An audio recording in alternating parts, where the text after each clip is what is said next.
An extraordinary confrontation is unfolding after US President Donald Trump issued a dramatic tariff threat tied to his long standing ambition of acquiring Greenland.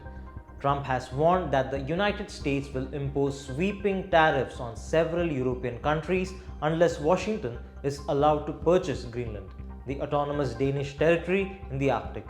According to Trump, tariffs of 10% will come into force from February 1 on all goods imported into the US from Denmark, Germany, France, the United Kingdom, the Netherlands, Norway, Sweden, and Finland. He has further warned that these tariffs could rise sharply to 25% by June if no deal is reached.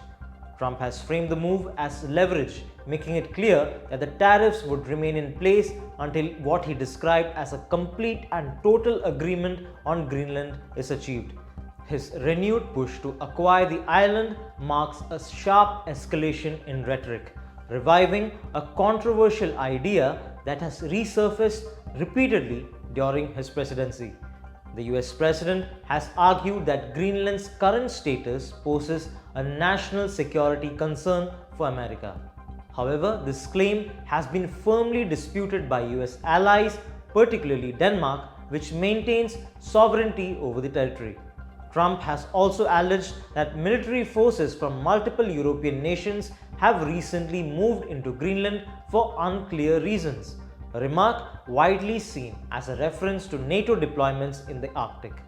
European leaders say those deployments are defensive in nature and fully transparent. Denmark has responded with visible shock to Trump's tariff announcement.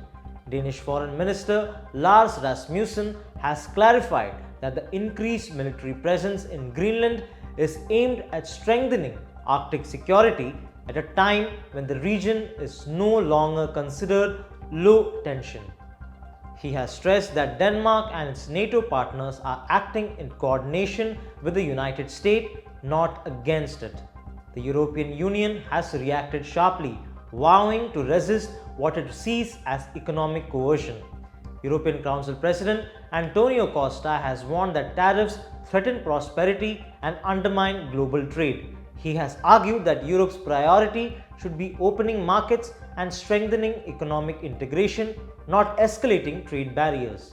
Costa has also underlined that the European Union will firmly defend international law and the territorial integrity of its member states while coordinating a united response across the bloc.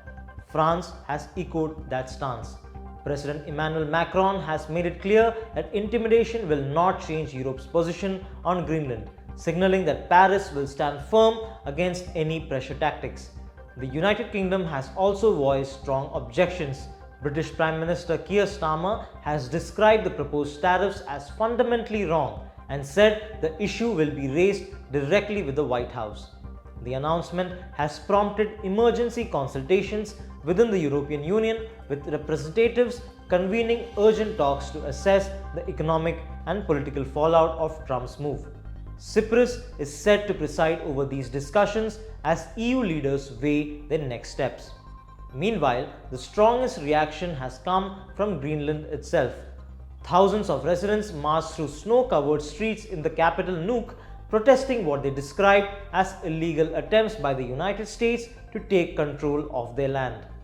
Demonstrators waved Greenland's national flag and chanted slogans asserting that Greenland is not for sale.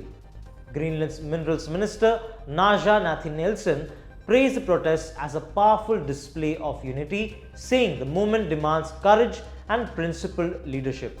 Organizers of the march said the demonstration was meant to send a clear message rejecting any foreign takeover of the island.